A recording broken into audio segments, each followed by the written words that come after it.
Well, I left high school when I was 17, okay? And that's the whole thing, getting a call and you go. And I went on the road with the Glenn Miller Orchestra. I didn't like the music, so I quit that, and I went right on the road with Lionel Hampton, okay?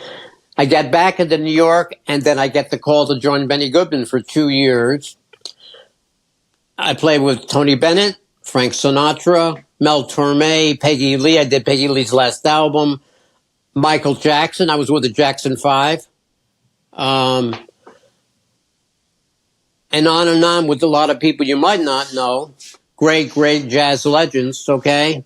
Count Basie, okay? I mean, I've been blessed. I'm doing the warm-up act for Count Basie, okay? With my quintet.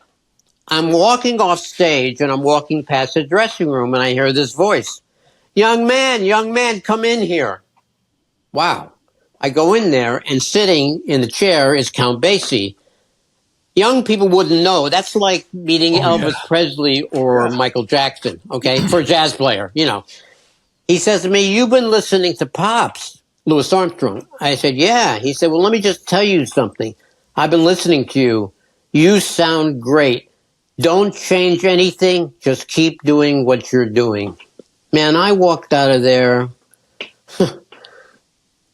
10 feet off the ground. Count Basie taking the time out to call this young white guy into his dressing room so he could pat him on the back. I mean, what does it get any better than that? Best of the best. Actually, Chick told me a similar story with Miles Davis. Chick was a accompanist for Sarah Vaughan. You know who she is? Okay, so he gets a call from Tony Williams that Miles needs a piano player. His dream. That is a good story. Not my story, it's Chick's story. He gets to the gig, he's in his hotel room, and they're ready to go on that night. And in desperation, he calls up Miles. He says, oh, Mr. Miles, this is Chick Corea. I'm here. And is there rehearsal? Is there a sound check? And Miles says, no, just play what you hear. So he goes on stage, he plays the first set. Miles doesn't even say hello. He plays the whole first set. Nothing, not even hello, goodbye, nothing. He's sitting at the bar, and he feels his presence behind them, which is Miles. And Miles whispers in his ear, you're a motherfucker.